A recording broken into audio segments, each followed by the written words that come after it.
सोचिए, एक ऐसी चीज जो देखने में तो बड़ी आम सी लगती है, पर वो हमारी नई पीढ़ी पर, हमारे बच्चों पर एक बहुत ही गहरा और खतरनाक असर डाल रही है। ये जो छोटा सा मोबाइल फोन है ना, ये लाखों बच्चों के दिमाग की बनावट तक को बदल रहा है, और इसके नतीजे, यकीन मानिए, बेहद चौंकाने वाले हैं। तो आज हम इस पूरी समस्या की जड़ तक जाएंगे, इसके हर पहलू को समझेंगे और फिर सबसे जरूरी बात, इसके समाधान भी जानेंगे। चलिए शुरू करते हैं। चलिए सबसे पहले तो ये देखते हैं कि सिर्फ कुछ ही दशकों में परिवारों की पूरी दुनिया कैसे उलट-पुलट हो गई है। जरा 1990 के दशक की किसी शाम की कल्पना कीजिए। पूरा परिवार एक साथ बैठा है, बातें हो रही हैं, हंसी मजाक चल रहा है, एक कनेक्शन है। अब आइए 2025 में। एक ही कमरे में लोग तो हैं, पर सब अपनी अपनी स्क्रीन में खोए हुए हैं, मानसिक रूप से मीलों दूर। कोई बातचीत नहीं, कोई कनेक्शन नहीं, बस सन्नाटा और स्क्रीन से आती वो नीली रोशनी। तो ये तो हुई एक तस्वीर, पर अब जरा कुछ आंकड़ों पर नजर डालते हैं। ये आंकड़े इस बढ़ती महामारी की असली और डरावनी कहानी बताते हैं। ये सुनने में शायद बहुत कठोर लगे, है ना? लेकिन ये आज के बच्चों की जिंदगी की एक कड़वी सच्चाई है। वो बच्चे जो स्क्रीन की वजह से खुली हवा, धूप और खेल कूद से दूर होते जा रहे हैं। और यहाँ जो सबसे चिंता की बात है, वो है सलाह और हकीकत के बीच का ये फासला। वर्ल्ड हेल्थ ऑर्गेनाइजेशन यानी WHO साफ साफ कहता है 2 साल से छोटे बच्चों के लिए स्क्रीन टाइम 0 होना चाहिए। 0 मतलब बिल्कुल भी नहीं। पर भारत में असलियत क्या है? औसतन 1.2 घंटे रोज। ये एक बहुत ही खतरनाक ट्रेंड है। चलिए इन आंकड़ों को ना एक असली कहानी से जोड़कर देखते हैं। ये कहानी आरव की है और ये दिखाती है कि कैसे एक आसान सा लगने वाला उपाय धीरे धीरे एक बहुत ही खतरनाक लत में बदल जाता है। कहानी तब शुरू हुई जब आरव बस 1 साल का था। उसे चुप कराने के लिए फोन थमा दिया गया। 4 साल की उम्र तक फोन ने पार्क में खेलने की जगह पूरी तरह ले ली, और 9 साल का होते होते हालत ये हो गई कि वो इस कदर आदी हो चुका था कि फोन छीनने पर वो किसी नशे के आदी इंसान की तरह अपना सिर दीवार पर पटकने लगता था। तो सवाल ये उठता है कि आखिर ये सब हो क्यों रहा है? अब हम इसके पीछे के साइंस को समझेंगे। हम ये देखेंगे कि स्क्रीन असल में साइंटिफिकली बच्चों के दिमाग को कैसे नुकसान पहुंचा रही हैं। तो ये नुकसान ना मोटे तौर पर 4 तरह का है। पहला, फिजिकल हेल्थ पर असर। दूसरा, नींद में गड़बड़ी।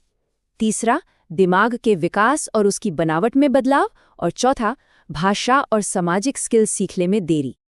देखिए, स्क्रीन के कारण बच्चे ज्यादातर समय घर के अंदर बंद रहते हैं।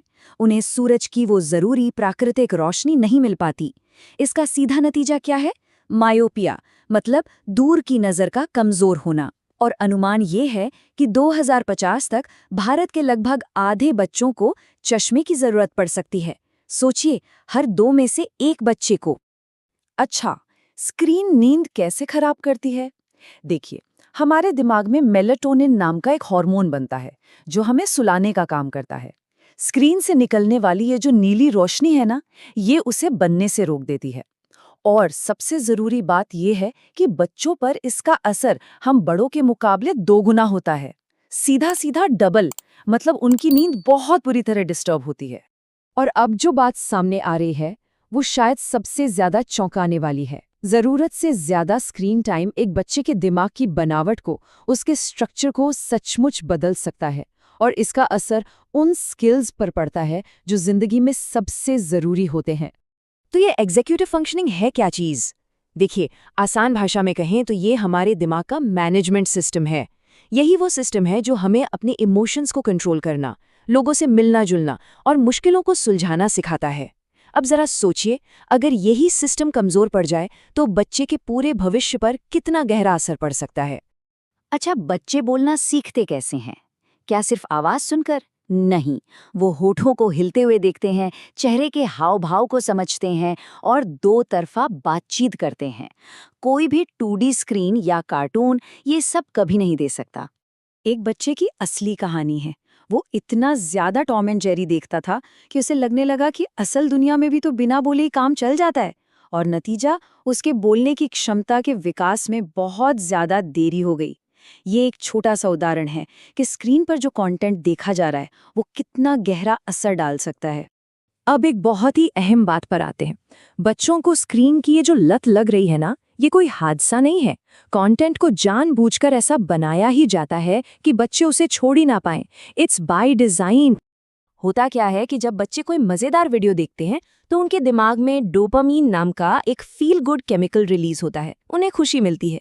धीरे धीरे दिमाग को इसकी आदत पड़ जाती है और फिर उसी खुशी को पाने के लिए उसे और ज्यादा और तेज कंटेंट की जरूरत पड़ने लगती है। बस यही है लत का चक्र। कोकोमेलन जैसे जो शो हैं, उनका फॉर्मूला क्या है? बहुत चटकीले भड़कीले रंग, हर 2-3 सेकंड में सीन का बदलना, बैकग्राउंड में लगातार कुछ ना कुछ चलता रहता है और कान में गूंजने वाला तेज म्यूजिक। ये सब कुछ सोच समझकर वैज्ञानिक तरीके से डिजाइन किया गया है ताकि एक बच्चे का दिमाग कहीं और जा ही ना सके। ये ध्यान को हाईजैक कर लेता है।